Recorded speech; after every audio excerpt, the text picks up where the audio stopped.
I'm in New York.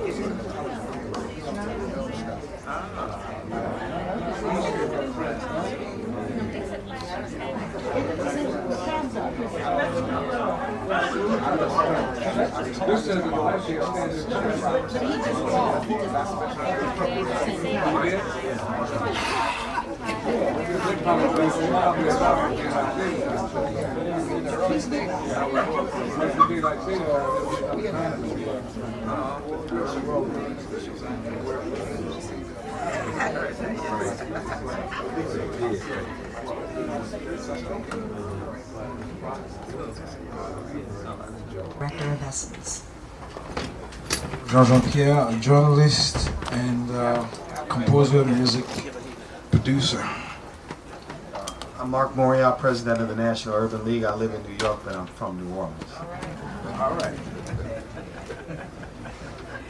Eddie Delegard, delegate to Congress's district manager for St. Thomas St. John, Donna Christensen.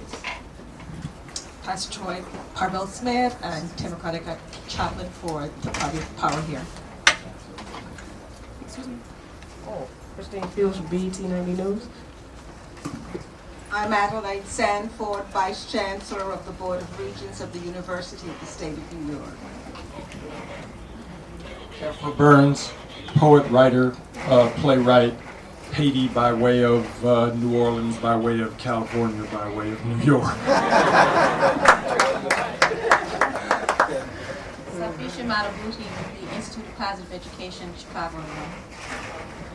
Haki Matabuti, poet, Third World Press, Institute of Positive Education, Chicago State University.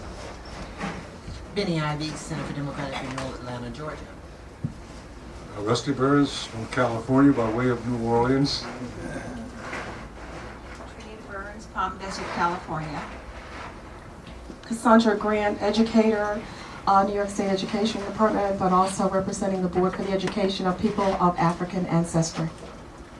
Gene Emanuel, University of the Virgin Islands, professor of Caribbean. He has run decisively.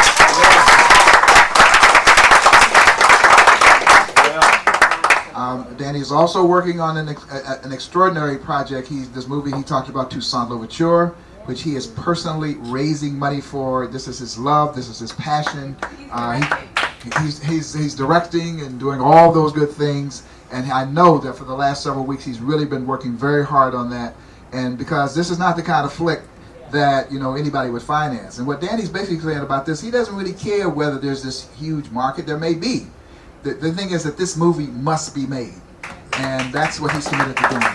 So I got word just as we were at the conference center that Danny, was hung up. There were logistical issues. He was still trying to get here, and quite frankly, enough is enough. I mean, we don't need to punish Danny Glover asking him to, it's just not, he does things like this. He just gives of himself, and it's just enough is enough. So we love Danny, and we just said, don't even try it. Don't just do what you've got to do, because that you've made your statement, you've been engaged, and let's move forward, because the other projects you're working on are so incredibly important. Yeah, and he's willing to connect with people, beyond this also. So I have my business cards, and you're welcome to contact our office. So he's willing to network and connect with people following this conversation. And by the way, people have asked this question, and the answer is we will have a compilation of everybody who was on the cruise, and it will be sent out to everybody so everybody can get in touch with everybody. So that community, the community of people that we are establishing and that is emerging out of this cruise, you will have indeed all of the information that you need. Right. Before you move on, could you, maybe this assistant can answer the question. If he's raising money for the movie, there may be people in the room that want to help him do that. I guess we need some information about how to go about that. I'm willing to talk to anyone who's interested in being investors or possible co-producers of it. I guess maybe I'm on the ship, so we can talk about it. But I know just for general information, coming in at about $5 million. Okay, and I know that there were some people who have talked to Danny about this, some who are with us in our group.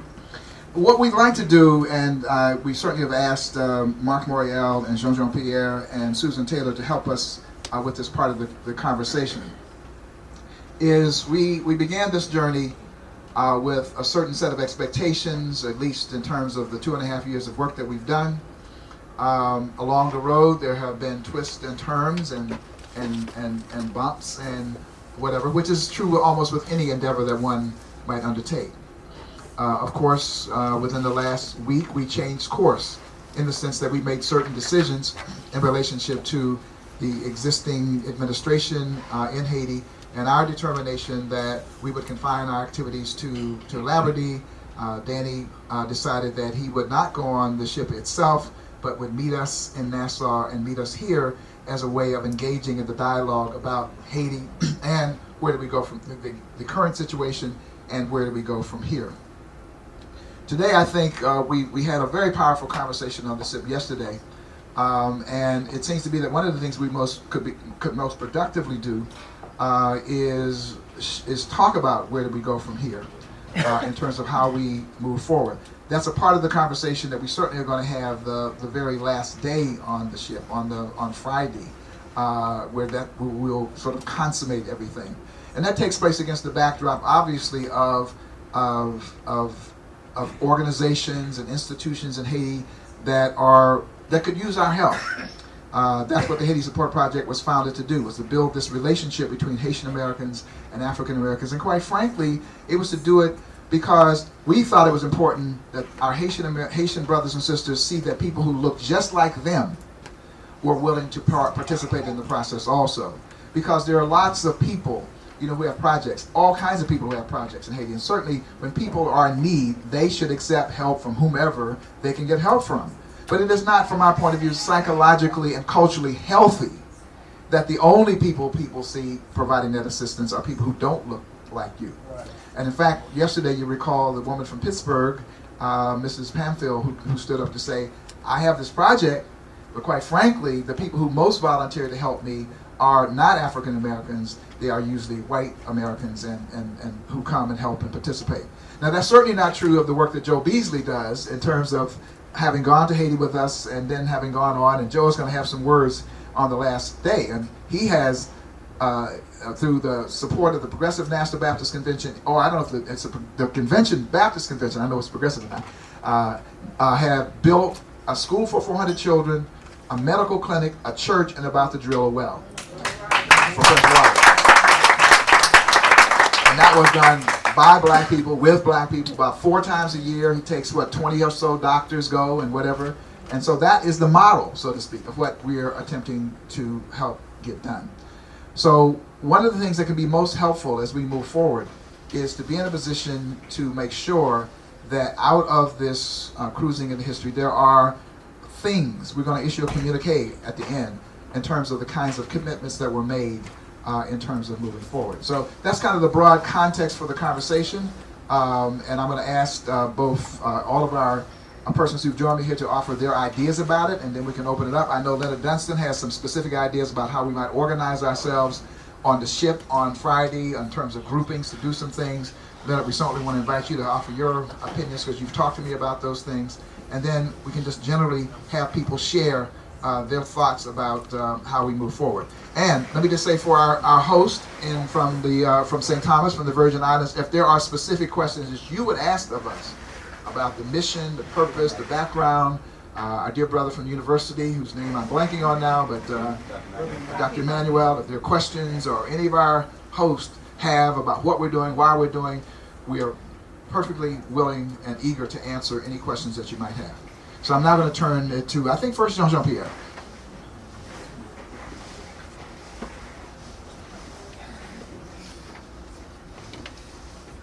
I will begin as I was, besides being a musician, as many you know, I'm a journalist. I've written for The Voice for 12 years, and I've written op-eds and other articles, not only for New York Times, Christian Science Monitor. But one thing I'd like to a subject that is very dear to my heart, and those of many Haitians I know. It's the image of Haiti as projected through the media in the United States.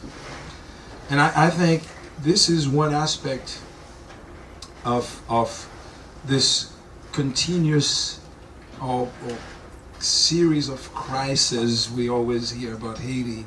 Obviously, when we see CNN go to Haiti, we Haitians, we always know there's something that's about to happen. Because that's the only time, and something negative, that is the only time they cover Haiti. And there's never been any follow-up. I think we all can play a role and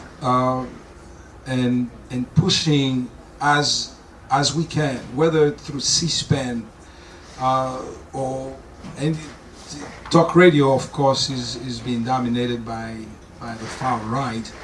But I think we can play a role in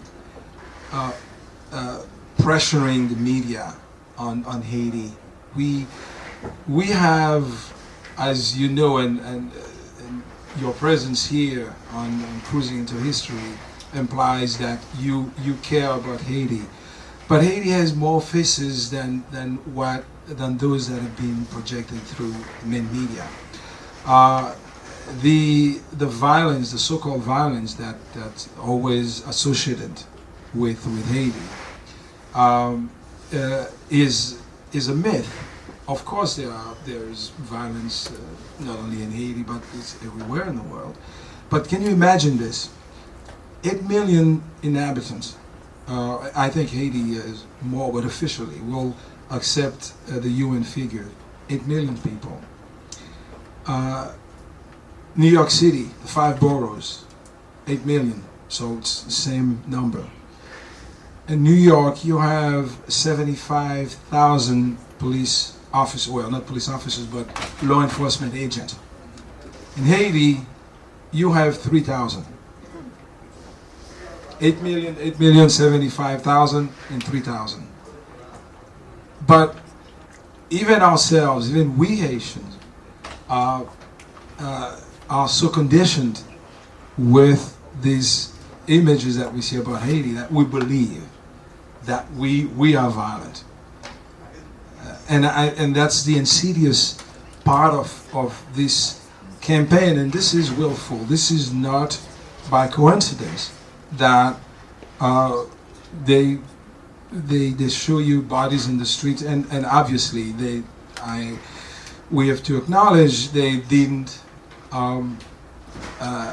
create this situation. They didn't put the bodies in the street. They are, but that's all we see about Haiti. So as a journalist, that is one. To me, this is something very important that we can do. Whenever they are, we see guests on C-SPAN, and if the subject is about Haiti, I think some of us we have to call. We have to let them know that there is another side, or there are many faces of Haiti that they don't show.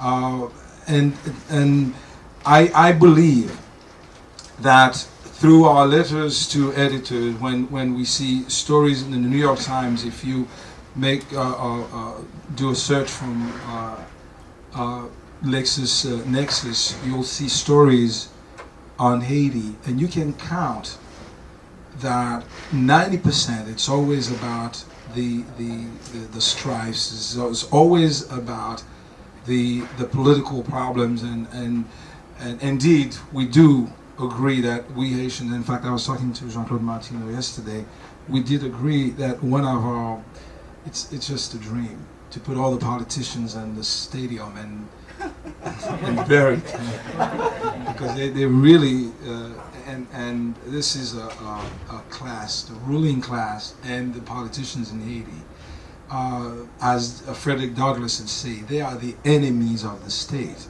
not the common people. And I know I'm generalizing. We can find few exceptions, but it's this past. I discovered my country this past February. I was in Haiti to assist my father, who was going to have an eye operation. I went on February the 15th, and quickly I realized that it was going to be very difficult for Aristide to stay on, simply because the pressure was so great. And we know France and the U.S. had assiduously worked to create the situation that we see today. But it's the chasm that separates those who've been running and ruining Haiti since 1804, and the people, the masses. The chasm is so large. I don't know how many generations it's going to take to bridge that gap. But we cannot despair. We must work toward doing it, because the people of Haiti, I was talking to Boulot, maybe we'll have, now we have not a true idea on the way the people are feeling in Haiti. For the simple reason the media in Haiti are controlled by the opposite, now those who are served power, the de facto, the oligarchy, the de facto government. People who've been financed by institutions such as the RII, which is the International Republican Institute. These are people who have exported to Haiti the Rush Limbaugh brand of radio. And that's what you hear in Haiti on a 24-hour basis. The people who are, in fact, at one point when I was there, they were just right after the forced departure of Aristide. They were mentioning names of people who were supposed to be eliminated, and on the radio. And they had no problem. It's the same thing when we hear Rush Limbaugh saying about the Abu Ghraib scandal. These are people who are venting this spleen. It was like the frat party. We should understand that those are soldiers who were frustrated this is the same brain we're seeing in Haiti, and that bothers me, because radio, which is the optimal medium in Haiti, was always used in the past, especially before the death of Jean-Dominique, who was, as many of you know, was gone down on April the 3rd, 2000. This is the guy who brought, in a country where 100% of the people speak Creole. On the radio, you could not speak Creole on the radio. It was supposed to be French, and so ironically, this is Haiti. It's the only country that won a war, but ended up having the losing party writing its history. It's amazing, and our education is based on the French educational system. And before Jean-Dominique, or since Jean-Dominique died, things have deteriorated in the media in Haiti. They just reflect the oligarchy, the same way we see Ronald Reagan started to dismantle the FCC by deregulating it, and now you see major corporation owning 50 radio stations. Rupert Murdoch, I think, eventually probably was going to own half of the media holdings in the U.S., and that's what the oligarchy has done in Haiti also. So that the media here, or back in the U.S. and also in Haiti, they're working hand in hand to project this terrible image about Haiti. I know there are more important things, but I think the Haitian diaspora, which is very strong, sends a minimum of $1 billion a year back home. When they only see those negative images about Haiti, they're afraid to visit. They don't visit, and in return, that affect those who need that help in Haiti. So the images, perhaps we might say, well, this is just a symbol, this is just symbolic. To me, it's very, very important for someone who has worked in media for years. I know how powerful that is. So that's what I would urge you to do. Participate, even if you could make one phone call, send a letter to the editor, an op-ed, anything you can do once in a while, but do it because it is that important.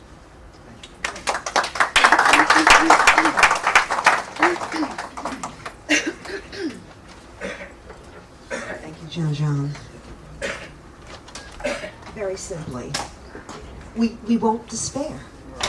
That's the critical piece. I'm here representing 8 million people who are Essence readers. I'm here to learn. Because I think that you and we are among the most highly educated and affluent people of African ancestry anywhere in the world. And the challenge for us is to learn how to utilize that power. We're not using our power to defend ourselves, to help our sisters and brothers who are struggling along the margins, not just in Haiti, but throughout the Black world and in the United States. And I know you and I are sick and tired of the conferences and the dialogues about all the things that are wrong. It's really, this is the critical moment. We've got to have a plan. And what we've been talking about is before we get off this ship, we're going to have at least one project in mind that all of us, and Ron, thank you, and bless you and Mary for, organizing us in a way that you have, and for putting in place a mechanism, blessings to email, that will keep us all together. What we need is gut commitment. We have to be passionate, because we've sent a message to all of the institutions throughout, certainly the United States and throughout the world, that you can treat Black people any way you want. Even Black people can mistreat Black people. I'm inspired by the Reverend Wilson, to know what you all are doing in your Washington, D.C. ministry. And we're going to visit this a little more deeply during the Women's Forum. But we know who supports all of our churches and our temples. It's women. That's right. And any one of those edifices that is closed after school, while our children are running roughshod through the streets, and the church and temple basements are empty, while our elders are warehoused, afraid to come out of their apartments and their homes. This says a whole host about us sitting in the sanctuary, praising Allah, praising God. We can do that at home. We don't need to go to the church or to a temple or to a synagogue or to a mosque to praise God. We praise God by how we care for one another. And so what I'm looking for is really, I'm going to interview Aristide. This is what's come to me on this cruise that Charlene Hunter-Gault is right there in Johannesburg. We will have Charlene sit down and speak, and I'm going to speak to our editor-in-chief as soon as I get back, to Aristide. We need to go to Haiti. We need to hear from the people. We want to hear from the people who seized power. Somebody has to ask, what is your plan? What are you doing and why? We need to speak to our own government officials about what it is they're doing. And the thing that I'm praying for all of us is that we will hold the reins on our own lives in our hands and understand our own personal power. Because when you understand that you have enormous say-so in your life and that you really can live the life of your own choosing, then you're not afraid to link arms and aims with other people and say, you know what, this over here we're not tolerating. And we can make a difference, and this is what we can't forget. But we have to carve out that time. We can't do everything. Pick 1 or 2 projects and commit to it. So before we get off the ship, and this is something that I'm absolutely committed to doing and to working with Ron to move forward. 1 project, and many people who I've spoken to feel that it should be around education. And the Matabutis already have a project that they're looking at, and maybe it'll be that, So what we need is the commitment that when we get back, Haiti is not going to become a distant memory as the days pass. That our people, and somebody said it yesterday, it's just by chance that some of you all were born in North Carolina, that some of you all were born in Georgia, others of us were born, maybe up east. My family, as I said, from the Caribbean. only by chance that those slave ships dropped our ancestors off from Brazil all the way up to Boston. So we are each other's keeper, as the great, poet laureate, the former laureate of Illinois would say, Gwendolyn Brooks. We are each other's keeper. We are each other's harvest. We are each other's magnitude and bond. And with a smile and with joy. And we can have fun, we can dance, we can party, we can shop, but we have to do the work. So we're going to do the work.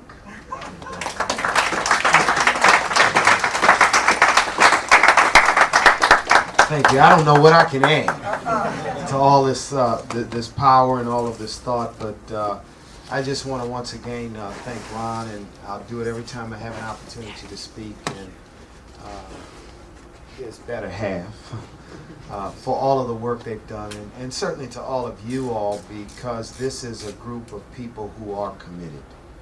That's the most important thing about all of you, committed to something more than just enjoying 7 days out on the Caribbean. I want to just say two things. I think that what strikes me and continues to strike me is how we have just been, what has eluded us is an ability to use our power to impact how people in the United States see and react to the black world. That has eluded us, and there have been great efforts over the years, stop and go, most notably the work Trans-Africa did and others in the Free South Africa movement over the years, but we need a fresh start on this issue. And I think that it's tough to think about tackling all of the issues. Many of you are probably following what is going on in Sudan, what is going on in Burundi. Many hot spots, many just conditions and situations that are occurring in the black world all across. But maybe what Haiti provides us with is a starting point, if you will. A starting point to figure out how we organize and engage. First, for us to learn all of the facts, all of the circumstances, the truth about the situation in Haiti. And then also for us to be involved in discussions, for those of us who are African Americans, with our own government, with the media and others who construct and convey the images. This is an organizing challenge, but it is a very important. I think if we do not depart after Friday with concrete steps in two areas. One, how we are going to work to impact public policy towards Haiti in particular, the Caribbean and the black world in an organized, structured, systematic way. We have people who know more, have more, and are committed. As Susan mentioned, we are the most intelligent, educated, moneyed African people anywhere in the world. And we have to use that power in an organized way to impact things that we care about. So I think we must think about what next steps are. Does it mean that we need to do a fact-finding trip, a follow-up fact-finding trip back to Haiti to find out the truth, so that as we decide what our position is going to be, we have facts, and it's not just what we heard, what someone told us, what was in an email, what was on TV, what a friend called and said, but that we go back and we find out, in fact, what circumstances and what the situation is. And secondly, we have to build some kind of institutional framework. And it eludes me in terms of what it specifically might be, Ron, but we need some institutional framework to continue our togetherness on this issue. And I think if we can leave the ship on Friday with that, number one, and then number two, as Susan mentioned, which I affirm and reaffirm, without getting caught up in the paralysis of analysis and a long set of deliberations decide what project, ideally a single one or maybe two, we're going to commit some time, some energy, and some money to make a difference in Haiti. In our conversations yesterday, I think we learned that we could have a great impact on the education of children in Haiti where they don't have school supplies, basic needs that are abundant and easy. And I think we've got to do that. So those are two things I hope we are able to do. And the final thing, I've been inspired, like so many of us, we interface with so many people and groups of people, but what's inspired me is the commitment and the seriousness with which this delegation brings to this issue. People who've been there time and time again on issues, so many of you throughout your lives who continue. Don't get weary, don't get tired, find a way to keep on fighting, and that's an inspiration to me. Thank you.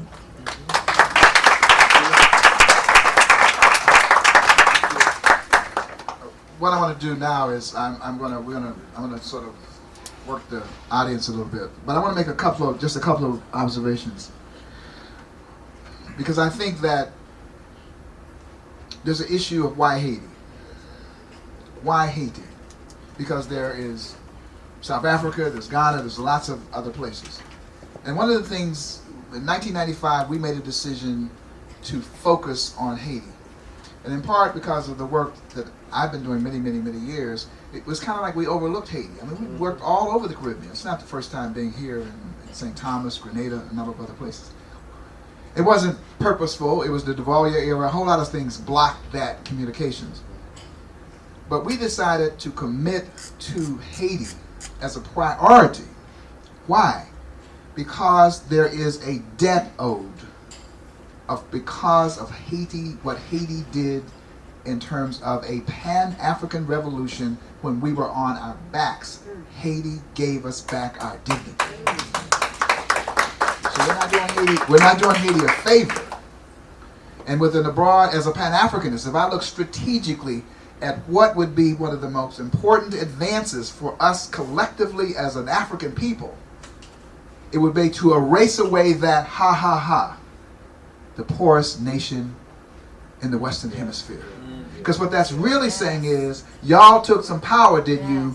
But y'all couldn't keep the government going. And there's been a calculated, orchestrated campaign to punish Haiti for shattering the myth of white supremacy. So the reason I got to say that, because you could do work anywhere, and people should do work everywhere.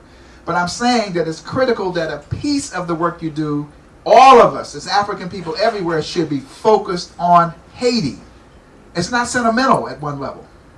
It's strategic. It's about the collective image, not only of Haiti, the collective image of African people, period. Rest on Haiti. Every time they say Haiti is the poorest nation in the Western Hemisphere, they're talking about Ron Daniels and my family and my extended family. So I just want to drive that point home, because there's always a question of how you allocate your resources, because we all got many things to do. And just as Haki and Safisha focused exclusively on, I was a part of the Free South African movement. We kicked it off with 1972 with African Liberation Day. It came out of a trip, and Reverend Tyrone Pitts was there when we went to Africa, and that was my very first trip to International Black Ministers Conference. We visited so out of that grew the African Liberation Day. We were there. And ironically, I've never been to South Africa yet, even though we played an instrumental role early on in that process. And so, but I decided, while everybody else is working everything else, that's fine. We are going to focus on Haiti. That you can all count on us, all the African American organizations, whatever, can know that there's at least one organization in the African American community that we have taken on that assignment to focus on Haiti, really on your collective behalf. And we have to broaden it and find ways that make sure that everybody's in it in some kind of way, so it's not sort of narrow and all that kind of stuff, and we're committed to doing that. The other thing is, we're kind of ahead of it, because a part of and we'll talk about this last day, the whole work of building a constituency of Haiti, we do want to do a fact-finding delegation. We do want to take particularly both key leaders, opinion makers, and journalists. so that they can get a broad-ranging series of conversations on different sides, all sides, so forth. So people can see for themselves, learn for themselves, have their own reference base for themselves, so that when whatever happens in Haiti, people will be able to call different sources and get information and have a sense of that. Because right now, that's not the case in terms of what. So that's a very, very powerful, idea that we also want to play an instrumental role in. Now, what I'm going to do now is ask anyone who has a question or comment. I'm just going to pass through the audience. We're going to pass the mic around for a period of time for reactions, responses, or whatever. I see Rose Sanders back there, so I'm just going to have people just pass the mic down to her. Stand up, Rose. Thank you. Those comments were extremely powerful. There are two things I want to quickly say.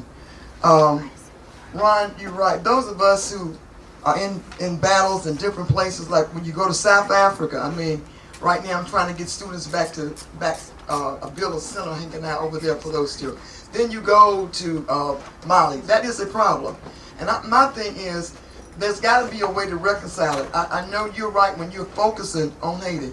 In Selma, where I'm from, right down the street from me, there's a place called Slave City where people don't have running water and don't have electricity except a pump. So my thing is, I think we have to have two strategies. One is the strategy that deals with immediate needs, and that's the project, the single project that you're talking about, something that's concrete that we go in right away and we do.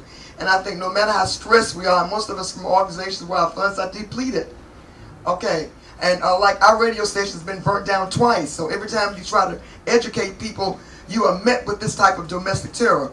So I think that we have to come up with a plan that, what I call, end the miseducation of the Negro. And I think we got the short range ideas, the school and immediate needs, the single projects. But I think ultimately, if we're going to have an impact on the way this government, your government, perceives our people globally, that we have to organize and stop the miseducation of our people, because they don't know nothing about Haiti. Yeah. I had to go to South Africa and hear Mbeki talk about the details of Haiti myself. Yeah. Being isolated in Selma and not getting the direct news and the truth. So I'm saying we have to come up with a plan. Since this is the 50th year of the Brown decision, we kicked off, and that's why in introducing myself, I said the RISE campaign. We kicked off a campaign right in front of the Supreme Court to end the miseducation. Carter G. Woodson wrote about it, but we have never had a systematic plan. Going back to what you're saying about the national rites of passage, these programs in churches, we're going to have to teach our children on a systematic basis about their miseducation. That deals with Haiti, that deals with Africa, that deals with every aspect, Iraq, every aspect of our existence that has been totally mentally enslaved our people. And I think I would like to give people more information about that RISE campaign to end our miseducation. The last point I want to make, I think we have to work within our spheres of interest. Like right now, I'm working with 3 reparations legal teams, and that is the one that's dealing with Tulsa, that is in Koba, 3 different teams. Now, we just lost the case in Tulsa. As terrible as that was, we lost it. But the point is, it helps to educate people. People didn't even know what happened in Tulsa till we filed the case. You might lose the case on the facts, but you still get the word out. So I really believe, and I talked to Ron about this, that those of us who are lawyers, quite a few lawyers on this team, in this ship, that if you're a lawyer, one thing you could do is using the reparations lawsuit to let people know that this country was forced to pay reparations to the French. That's right. And the Americans collected it. Yeah. Well, in bringing a reparations lawsuit, I'm not under no false hope expectations, but just bringing that lawsuit would help educate people about that fact, that here you take a people's country, and then when they win the revolution, you make them pay. Mm-hmm. And then our so-called government, I would like to get with a team of lawyers and go to the 3 reparations people that I work with to help work on a long-range plan to make sure that happens as a mechanism to educate. And my last comment, whatever we do, we can find ways to do whatever we're doing now to advance the cause of Haiti as we advance the things that we normally do. Dr. Gilbert Parker. Yeah, Yes, good morning again, leaders. Let's make it tight. I say it, Ron know that I can go on for days about this issue of black people. And he's right, because I got something to say about it and got a plan. The first thing I'm going to do is never buy any more Levi jeans, and that's a plan. And I say that to you because it's important for you to understand the dynamics of economics and politics. And all of you all know the one reason of the recent events of happening in Haiti is because of the cheap labor issue in Haiti. Yeah. And all of you all know that two major corporations in America just built plants in Haiti. One of them is Liz Clark, what's her name? Claiborne. There you go. And the other one is Levi. I've been wearing Levi jeans all my life as a cowboy. Now I got to stop wearing them. That's a major, serious issue for me. But I'm going to do it because it's a serious issue. And that's part of the reason why this happened. I want you to think about that because that's the serious issue. The serious issue is that this world is about institutional building for everybody other than us. The whole process in America called integration that came out of Brown is the most detrifying thing that ever happened to America. The present form of integration has enslaved our minds much more than the process of slavery. We've got to free ourselves from mental enslavement all over the world. That's a key issue. My good friend this morning that we discussed asked me, why did you decide to be a psychiatrist when you really love doing other things? I said, because I want to understand why black people do what they do in supporting everybody except themselves. How can you teach somebody to have a 93% foreign trade deficit? We're the only nation of people in the world that spend more with other people than we do with ourselves. You don't know why come they don't go to the economic 9 rather than the economic big 8? It's because African American is the 9th largest nation in the world, economically. But we spend our money with everybody else other than ourselves. Everybody, we do something with others. The whole process of America right now in the world is doing what? It's the same thing as slavery was 400 years ago physically, and that is to rob the black community of its intellectual resources, and we spend time building other institutions and building other people's institutions rather than building our own institutions. And I summarize it by simply saying, and Ron, that's good. I understand. That we must, out of this room as leaders, take the role that we're going to free ourselves intellectually, free ourselves mentally in terms of the process of living in the world, how all the great black intellects of the world, if you call it the 10% or whatever, spend time building other institutions, building institutions that are against our best interests all over the world. And Haiti is just an example of it. It's clear why people are not going to support Haiti. It's because Haiti is against the best interests of the white supremacy groups of the world. So they're going to oppose it. I never expect for them to support Haiti. But that we don't support it is the same thing when we don't support these things in America. And that's what we have to go out here as our master plan is, how we support every institution in America that builds us. Leonard, I yield to you. Yeah. I'm a little paranoid, so I got to get to the side. So I am paranoid, so I have to see who I'm speaking to. Being a veteran, you know how that goes. First of all, let me say that Brother Mariel stepped out. But he raised the question of what would be the institutional framework coming out of this gathering that would sort of, I guess, give us some direction. And I'm suggesting very unequivocally that it has to be the Institute of Black World. That, and Ron will talk about that, I'm sure, before we get off this ship. So that would be my response to his concern. The second piece is I shared with Ron what all of us know, and you've heard it said time and time again. We have the most brilliant minds on this particular cruise that we could possibly have. And I told him that I thought it would be criminal as African people for us to get back to Miami and not come up with a plan. And as a social worker and a planner, we always come away with some idea of what we're going to do next. So what I suggested to Ron was that we kind of break ourselves up into families. We have students. We have lawyers or legal persons. We have spiritual leaders. We have nationalists, Pan-Africanists. We have technical persons. we have educators, and the list is endless.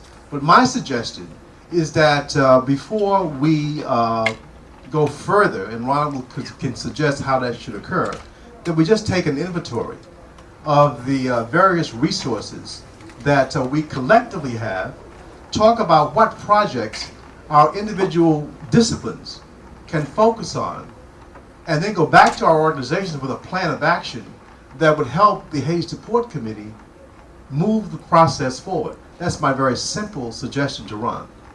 Okay, we're going to go here, and then from that point, I'm going to go row by row.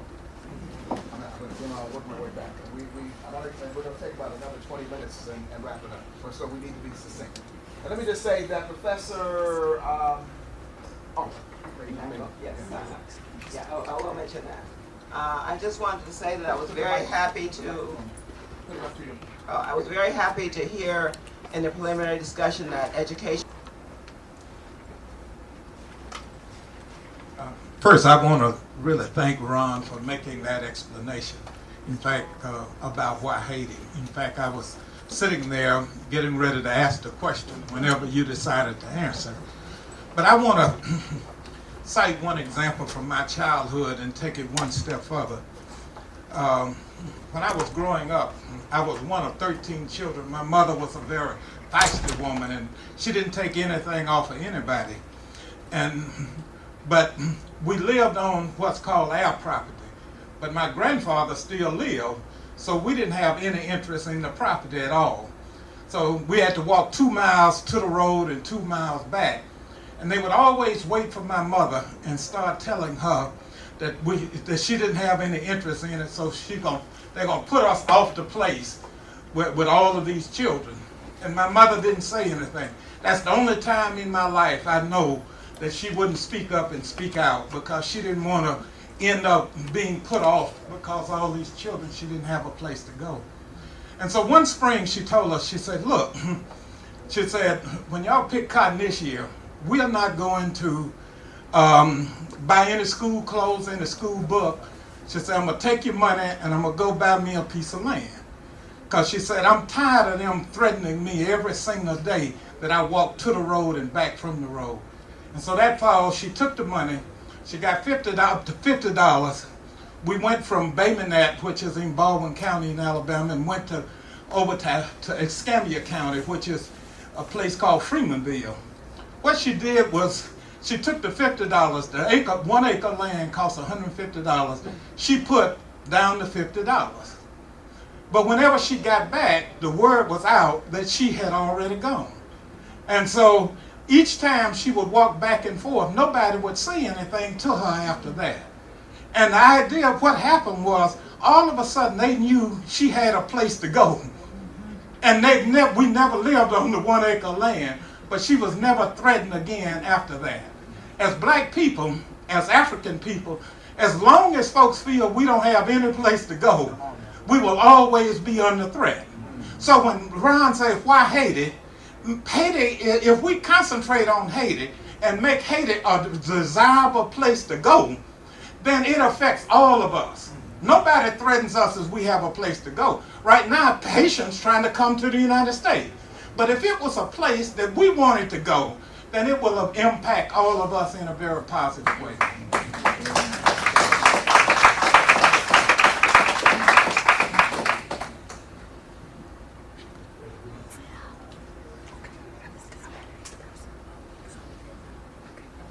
Good afternoon. I know I've heard a lot why Haiti. I am Haitian American. I was born in the U.S. and I was raised in Haiti. And I'm going to share with you why Haiti, because I was able to, first of all, I love the African American culture. God gave me a love for it. I didn't know why, but now I see why, because I see that I'm going to be working with my African American brothers and sisters. And I know a lot about your history, and I know a lot about your music. My thesis was on the origin of the Negro spiritual, and so on and so forth. I know there's a lot of debate about that. I learned how we are connected through that because of Haitian music, the history of the origin of Haitian music, the history, the origin of African American music, so on and so forth. Just to say this, when I came into to the United States it was a culture shock for me because, you know, in Haiti things are very strict and, you know, in the school here is a little more relaxed. But when I got to college here, I had my first experience with racism. Now in Haiti, where, you know, you have your class racism, but we don't know this thing about I'm black and I'm lower than you because you're white. It just doesn't happen. So I came here and I had a professor who was basically failing most of the African American students. But not only that, I had an issue with them allowing me to graduate. I went to Westminster. We had, what, close to 15 blacks, 2 Haitians, okay? So they were telling me that I was not graduating on time, and I'm saying this because of my reaction. I went to that lady, I sat down, I looked at her, and I said, do you know where I come from? And she said, what? I said, do you know my history? You can't tell me I can't graduate. Learn about Toussaint, learn about Dessalines, then we'll talk. She looked at me like, are you for real? And you know I graduated because I went around that campus, I went to the newspaper, I was not gonna stay one more year in that school. But my strength was from my history. Even though we starve in Haiti, there's a strength that is found only, it comes up when you're challenged. And so just to tell you this, I was able to bring that into the classroom because I teach in the inner cities. And I see my African American children dying. And the first thing I do is I challenge them. I'll kick them out of my classroom. And if they leave, I go back and I ask them, why did you leave?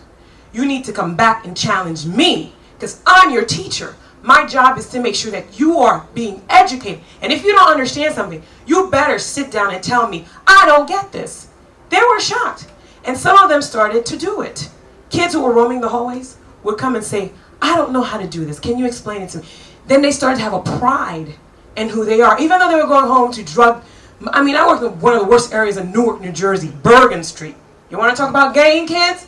Some of my kids showed me knives that they were about to fight kids with. Okay? So I know what it is, why Haiti, because this is what, as a Haitian woman, I was able to bring into the African American community and will continue to do so. Thank you.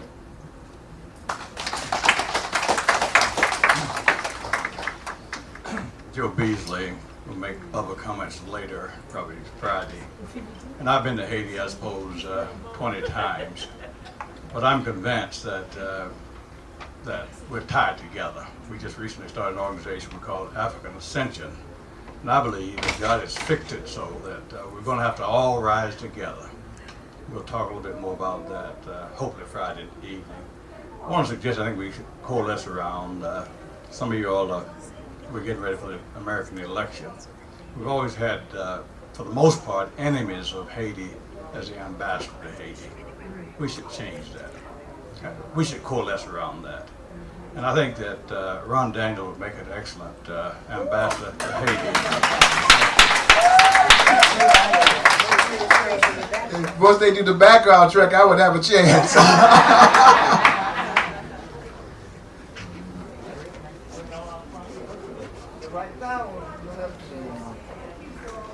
Greetings, everyone. I wanted to kind of piggyback on what you were saying. I think the whole idea of the Rites of Passage program in the United States, where we stop giving the education of our children over to others and trying to figure out a mass way, a systematic way of doing that, along with partnering with schools in Haiti, is a way that we can ascend together. I think it's really important that we try to bring different scholars together to help Haiti figure out how to change the educational system so that they do not have to depend on colonial education, because I think that is going to always be an issue, because it's an issue in the United States for us. And I think the Rites of Passage program and that piece together, bringing folk together to figure out how to decolonize the educational system in Haiti is an important tactic.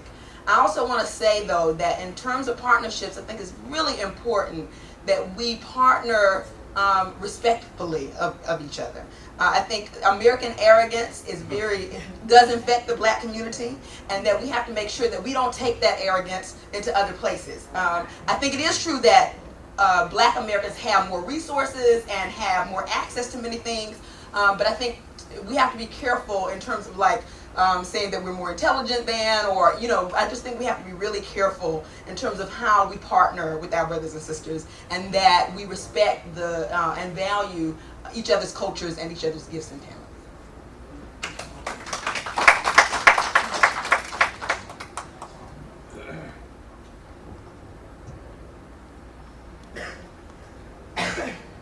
Thank you.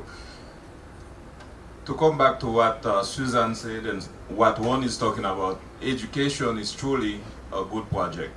But one suggestion that I have, whatever you do, don't waste funds and turn it over to the government of Haiti to implement it for you.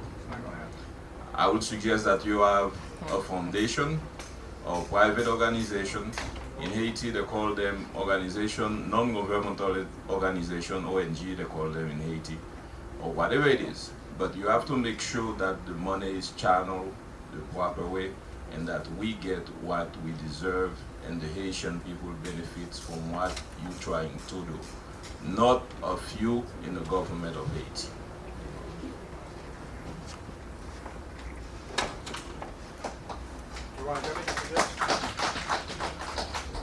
Okay, I'm gonna, because there's some food prepared for us outside, and we certainly don't want to hold our guests up there. I'm gonna let Hakeem make some observations, then I'll do a summation.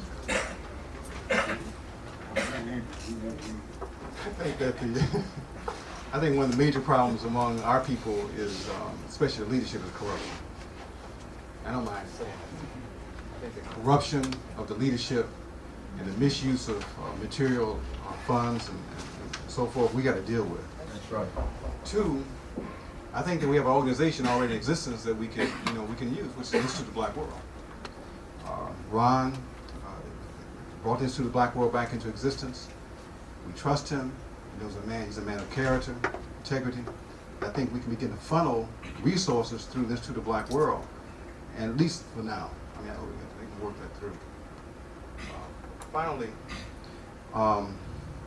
each year at Chicago State University, we put on a major writers conference, and we bring about 1,000 people from around the country, and we will do a session on Haiti this year. And you and Susan can get her time together, come in just for a day. Just not even a day. We can even put it in the afternoon. You can fly in the morning, get out in the afternoon. We'll work it out that way. I think that the major point is here we have activists among us, men and women who've been in struggle for years and years and years. And we're serious about this as a first love. Nobody needs to talk to me about this anymore. I think the key point is that, as everybody stated, we just act. And we hold each other accountable. We hold each other accountable. And the sister's right. It is not a question of intelligence. We're all intelligent. The problem is, how do we frame the question? How do we approach people? How do we understand essentially that some people have been in positions by accident of history to be able to magnify their intelligence, you see. And some people have not been able to, for any number of reasons. But one of the major reasons we know is because of white supremacy, white nationalism. One of the reasons we need to be in Haiti, because the same bad boys that raped us from a continent and dropped us around the world are the same ones who's doing it now in Haiti as well as to us every day in the United States. You see what I'm saying? These are the same aliens that we got to deal with on a day-to-day basis. And we can't forget that, all right? And, well, that's it. Okay, well, let me just say a couple of things and sort of wrapping up, because we want to go out and share in the hospitality. And let us thank Eddie Delegard and Congresswoman Donna Christensen for such great, I mean, they put this together in literally days. Congresswoman's been very, very busy. She had planned to get it done and whatever, but literally they went and worked above and beyond the call of duty to make sure that we would be well hosted and received. So let's give them another big round of applause for their commitment.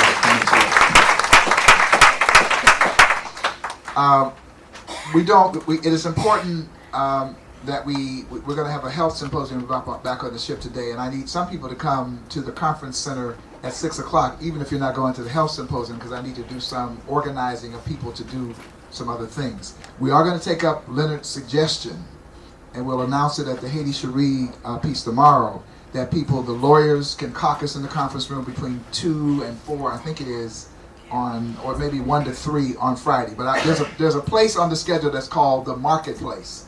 We just left it there because we can't sell things, but we left that. And the Lord must have been talking to us to leave that space open. So that space is open. Safisha Matabuti has been kind enough already. She's designing a resource sheet that everybody can sign and say, this is what I bring, or here's what I can do, and everybody has something to offer. We are the leaders we've been looking for. I don't believe this whole notion that there's some people up here who got everything to offer and others don't. I believe everybody can bring something to the table. We just need to bring it out. That is what Reverend Willie Wilson said, the education is to what? Pull it out. And so that's one of our charges, but as a people, is to have everybody understand that they bring something to the table. And once we do that, there'll be no big eyes and little me's and all this kind of stuff. So that resource guide will be prepared. We'll be able to have a period of time where people can caucus, the religious leaders can caucus, the educators can caucus, the lawyers can caucus, and we'll figure out whatever groupings they are to talk about ways and means to plug in. There are certain suggestions that I'm going to lay on the table, and I've already sort of done that in terms of saying to people, and people from Haiti can correct me if I'm wrong, but my sense is that in Haiti, education and healthcare are two very, very, very critical issues. The health one is not such a huge problem for us because of the Oklahoma Healthcare Project and because of Joe Beasley and his connections with people who have pharmaceutical equipment and Wayne's connection with people who have medical supplies. That's not one we need you to ask to help with so much, except to do a sense of assessment and analysis of how we can do it in an impactful way. We can get the supplies to people. We need to put together accountability structures and things like that to make sure it gets to the people who need it, which is an issue, which is always an issue when you have depths of poverty. I mean, that's just an issue. But in Haiti, the municipal schools, or what we would call here the public schools, are the poorest of the poor of the schools. There are many private schools that are supported in various other ways, and it's almost like the people who can go to those schools, have a better opportunity than those who have no opportunity to go to a school where there may be some fee or whatever. So I'm suggesting that we find a way of supporting sort of city by city, beginning in the Cape Haitian region, because that's where we were going and that's where some expectations were raised, and it would be good to do something concrete there. And we're going to be met by a group of school children from the Cape Haitian region when we come to Labadee, that we focus there, and not immediately, but to take a team of people to do an assessment. So it's not just the supplies, and I'm feeding back this is not me, this is not my intelligence company, this is what's already been fed to me. A sense of assessing not only the school supplies, the teaching needs, the training needs, curricular needs, need for perhaps exchange programs, all those kind of things. So it's not just a simple, making school supplies, but a whole comprehensive effort. And it could be that next the Go Naive schools are taken. And then we in New York, since we the Big Apple and got 8 million people, then maybe we can take Port-au-Prince and do all the municipal schools there. But it would be a systematic step-by-step process. Because if we could help elevate through our connection the quality of education and uplift that for the students who go to those public schools, those municipal schools, we will have made a significant qualitative commitment, a qualitative contribution to moving Haiti forward. So and there are other ideas that are floating around. The fact-finding mission is a part of it. There are some business people who are going to be joining us on the ship. Mark is going to host a symposium around that. And we want Brother Dale to be a part of those discussions that Haki has introduced us to. So there'll be plenty of things that we can connect in on, but as what's being said is we're going to look at one immediate priority focus. There'll be other things, but there'll be an immediate priority focus that we can also gather around as we move forward. So I think we're in a good direction. I think we're moving very, very positively, and we just have to keep moving ahead along this path. So we want to conclude this session, and I know that if people want to go back to the hotel, there'll be a shuttle. Look at, dissect, and making maximum use of the screening efforts to detect these things and to put them in place. Prevention, of course, should always be our major focus. Prevention. Deal with our stress. This is one of the things I promised myself on this trip. This is the beginning of me dealing with me. I have not been dealing with me for quite a while, so I'm falling out of health. Amen. I'm falling out of health. Now, what good is that? What a contradiction. I admit it. I'm standing out and confess. Next time you see me, I'll be better. I'm going to do better. We have to prioritize ourselves and make sure that we take the information and the wisdom that's out there and that we use it. So stress reduction, get a handle on that. Yoga, meditation, prayer, spending time with yourself. Today we went out to Sister Renee, she's sitting back there, Renee Washington. We went to Megan's Bay. And I got in that water and I like communed with the Great Spirit and with Yama. And I could just float and I could feel the tension going out of my body. So you have to incorporate that in your lifestyle. That is life-saving.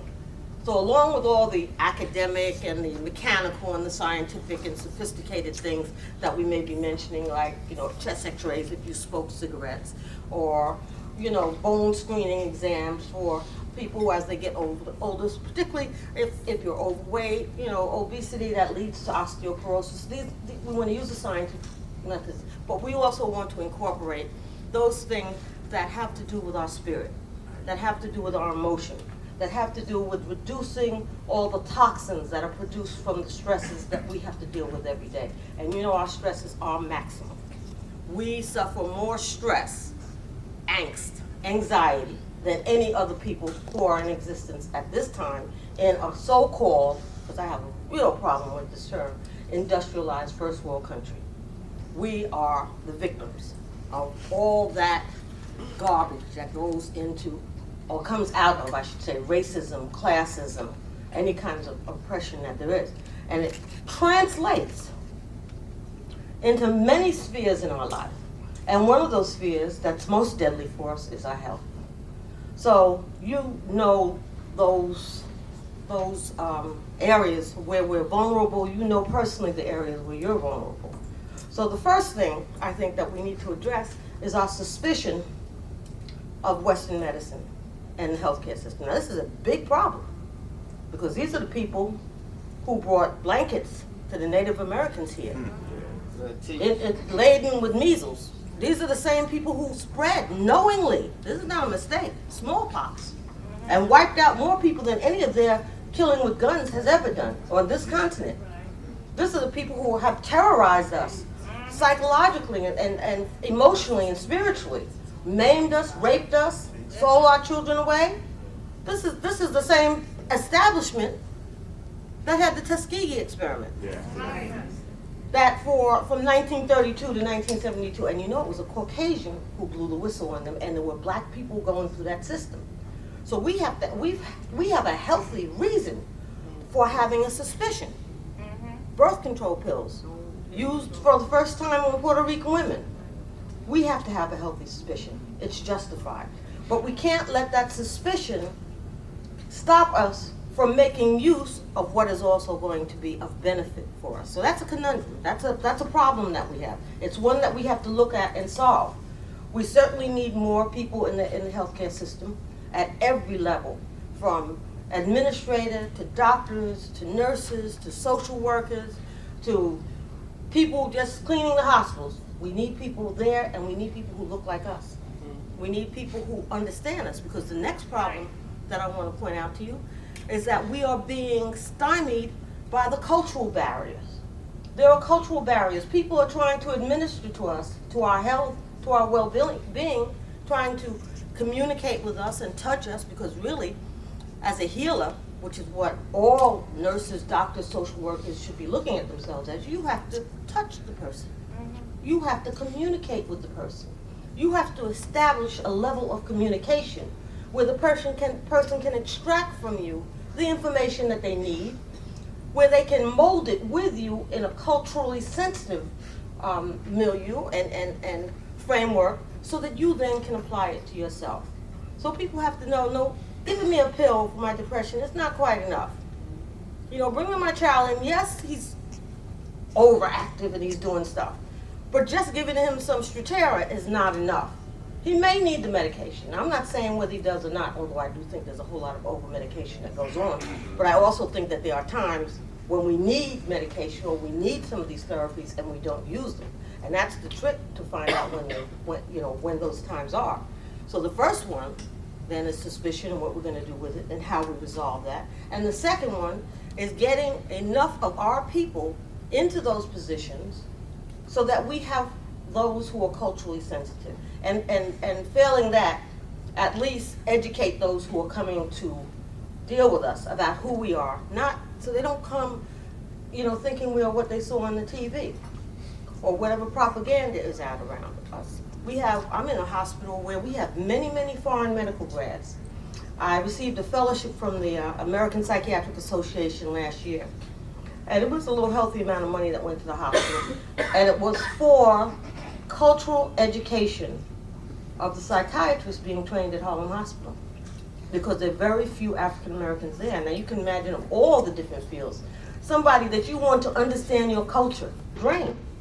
It's a brain power drain. They come, but you know what I'm talking about, wherever we are when we're here. They come there and get educated, and not enough people go back home. You can't do a brain drain on the people and then think that the people you left behind are going to be all right.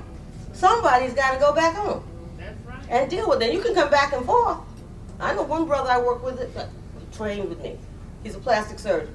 He spends a week in New York in the emergency room, and he spends a week in Trinidad. He goes back and forth all the time. So you want to make the run, make the run.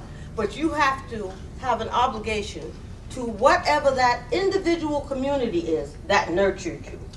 The Harlem community nurtured my family. They nurtured my great-grandfather. They nurtured my grandfather. They nurtured my mother and father, and they nurtured me. Even though I grew up in Queens. I like to say Harlem. But they were all in Harlem. My mother and father were the only ones that moved out to Queens. My grandfather was the first black assemblyman in Harlem, and he had a school on Lenox Avenue for the New York Academy of Business. I can't leave. I couldn't even stay in Queens. I had to go back to Harlem because that's where the roots are for my family. That is the community that nurtured my family and made the strengths stronger and helped us to handle the weaknesses. So those are the three things I think that we need to deal with. We need to deal with how we're going to deal with the suspicion because we need to have research. You can't have new medicines being developed often by black people. You all don't know. Black people are doing a lot of this stuff. Latino people are in there in the research halls, not in the numbers that we want and certainly not out front. But some of the most brilliant discoveries that are coming through are being made by people of color. So this is our medicine. I don't give that all over to them. We just don't always know who our heroes and sheroes are. So how are we going to deal with the suspicion? What are we going to do? We've got to come up with a plan for that. And number two, how do we make sure that we have training that is culturally sensitive so that people understand who we are and take into consideration our background, our history, our tradition, the validity of it, the strength of it, the brilliance of it, the genius of it, and incorporate that with modern things that are also a benefit to us. And finally, how are we going to train more people in these fields and keep them connected to us? So I just want to offer that to you as my little opening ditty for the thing, and we're going to go ahead and do it. Thank you.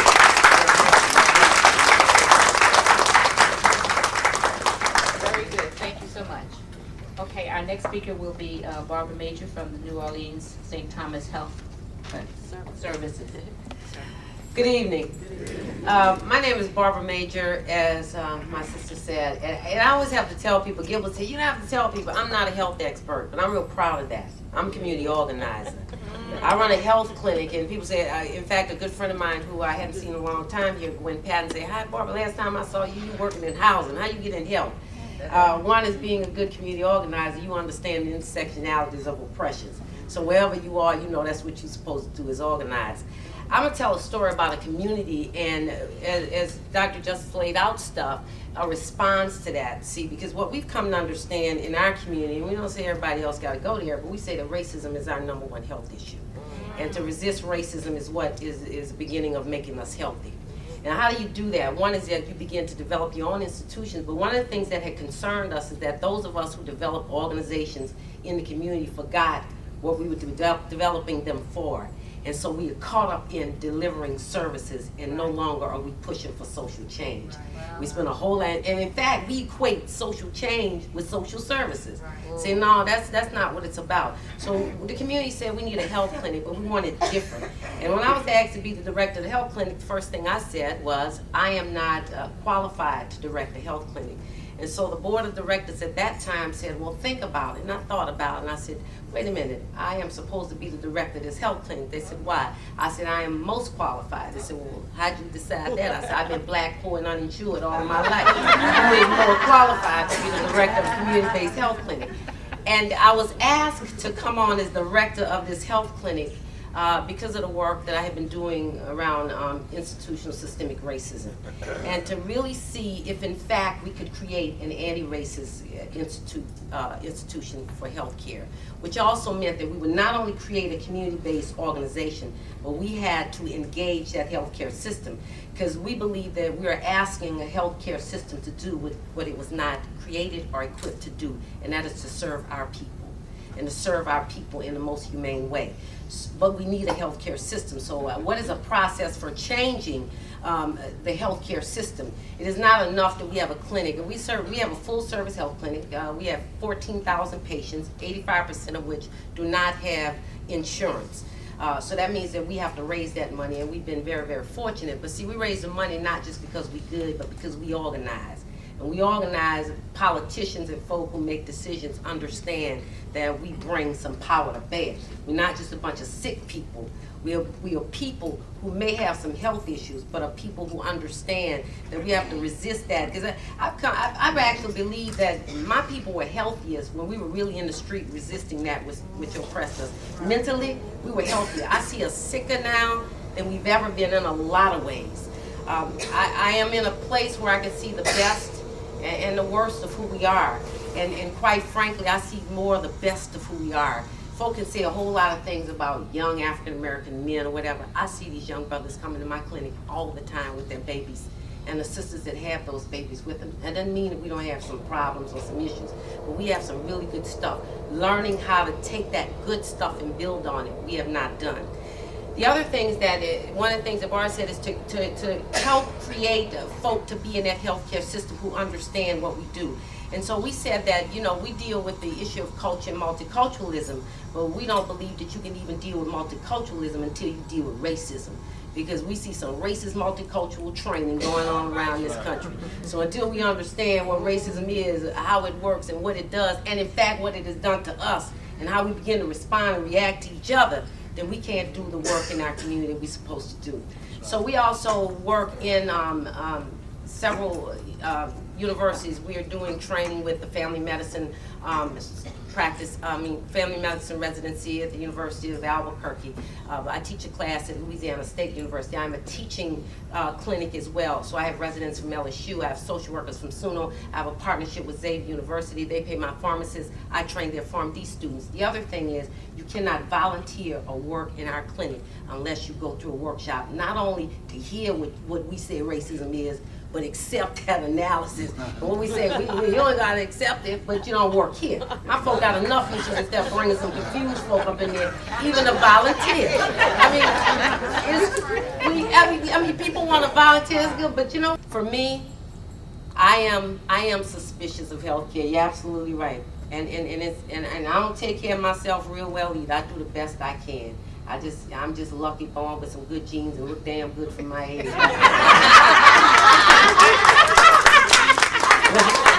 But I don't really take care of my, because it's hard. It's hard to balance out when you're working in community and taking care of yourself. But when you got a community that's real and a community that love you, they're gonna tell you to sit down. The worst thing I did, I called back today to the clinic, and the first thing they said is, "What the hell you calling back for?" See, that's when I know my people love me. So you go and you enjoy this and you take care of yourself. And I think that we have a responsibility, but understanding health in the broader sense, and what we say at St. Thomas Clinics, is we're talking about the wellness of my people. And we understand that we've been damaged. We understand that. We understand that even through that, we are the most loving and the most giving. We are brilliant and we are capable of doing what we have to do to heal our people. But even those of us who are the healers have to understand that we too have to go through a process of healing. I've not completed mine. I've started it, and I know I have a long way to go. But I believe in it. And St. Thomas Clinic's just one, y'all. There's lots of stuff around this country and around the world where our people are creating in the midst of all this stuff. We don't always have, like a good friend of mine talks about the theoretical framework. I go like, I don't know what the hell that is. I know what I'm doing. You know what I'm saying? So you write the theoretical framework and I just do the organizing. That's the kind of relationship I think that we have to, those of us who are considered the academy a part of it, or the intelligentsia or whatever, that we've got to figure out. One, I think we have to go full circle and understand that we've got to be willing to take leadership from the least of us, or the bottom of us, because the wisdom is there, y'all. And it may not be in the language of theoretical framework, but our people know what's happening to them, and they know how to direct us out of this mess. That's right.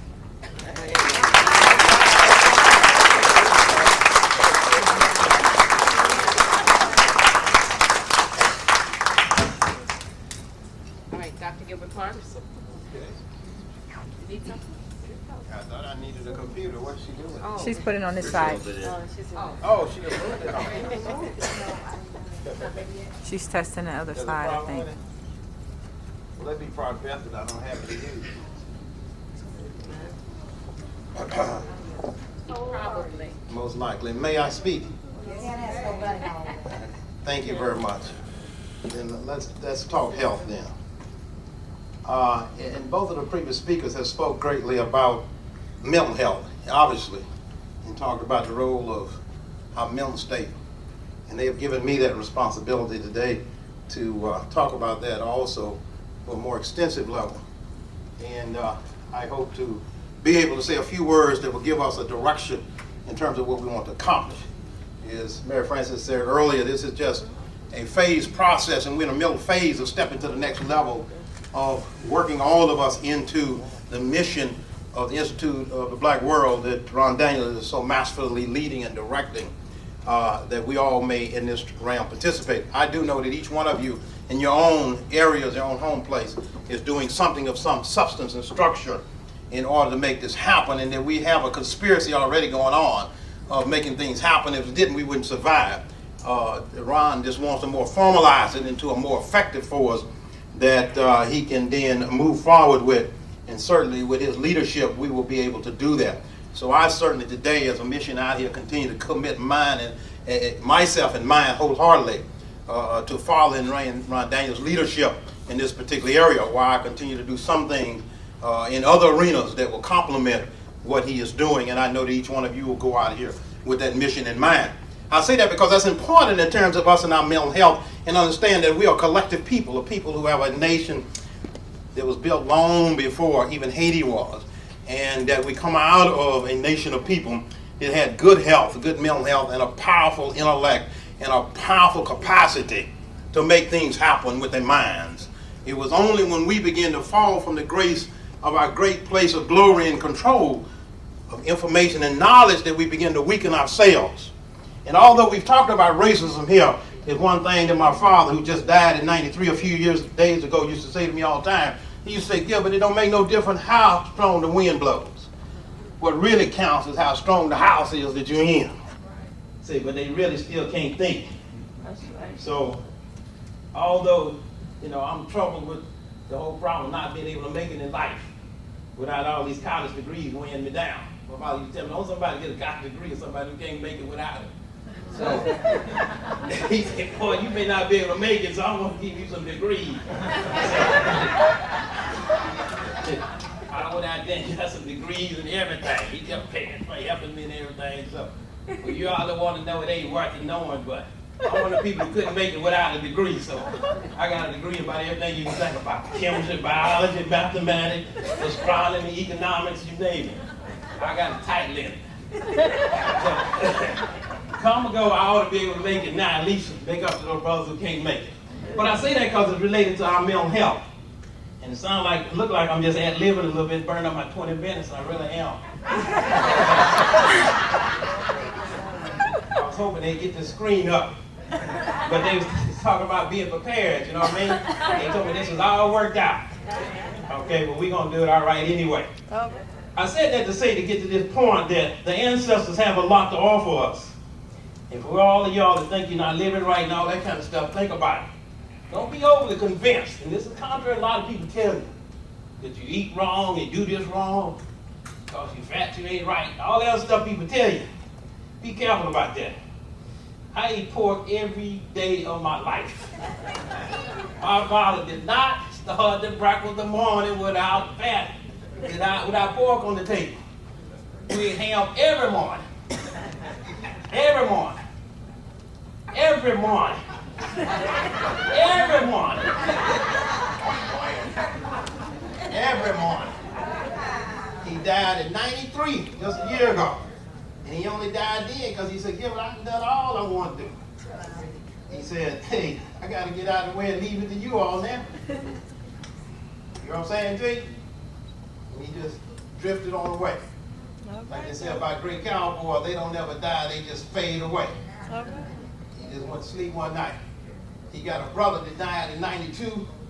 He got a sister who's still alive in 96. All right. He got another brother died 86. One died 87. A sister who is 86 who is still alive. None of my mother's relatives died. Her brother and sister died before the age of 80. All right.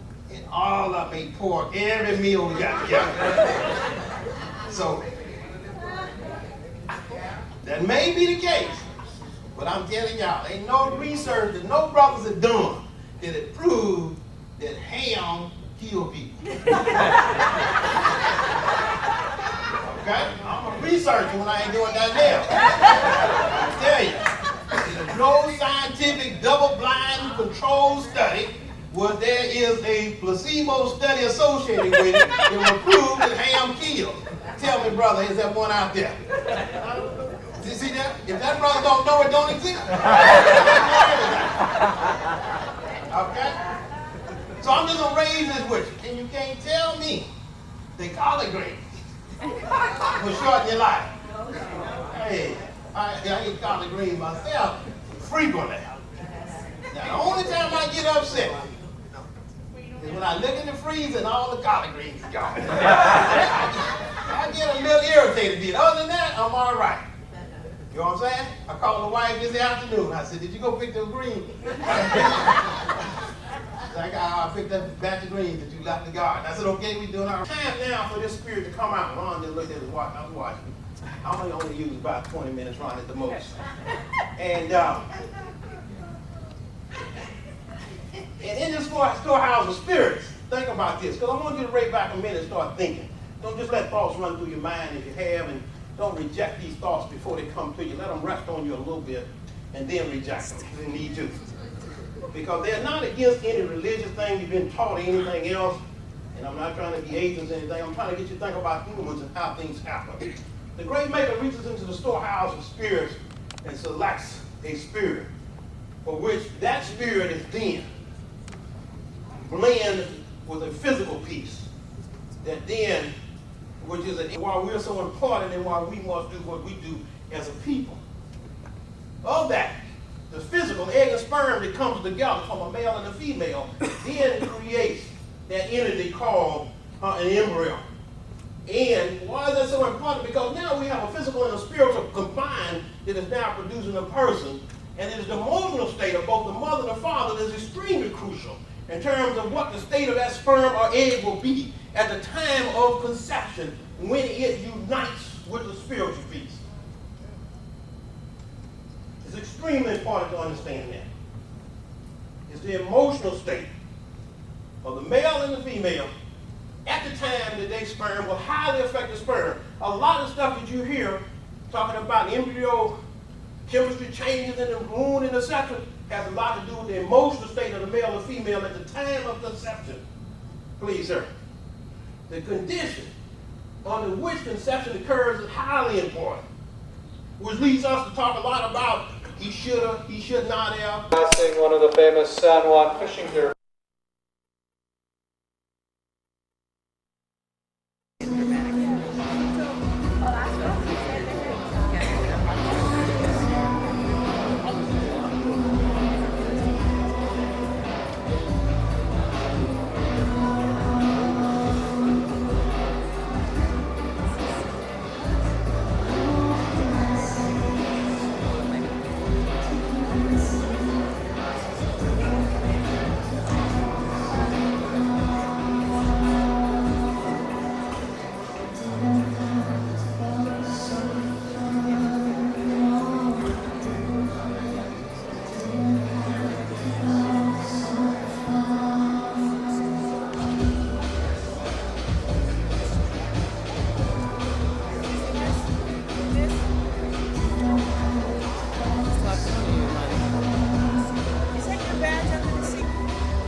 Welby, this is Monica. He's here, Monica. I'm in the front. I took his post. Okay, thank you.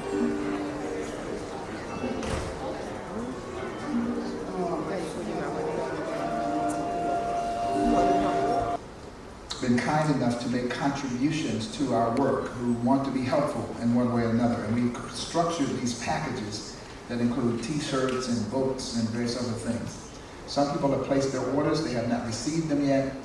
The staff will be in the conference room, which is where we met for the health symposium, where we did the orientation.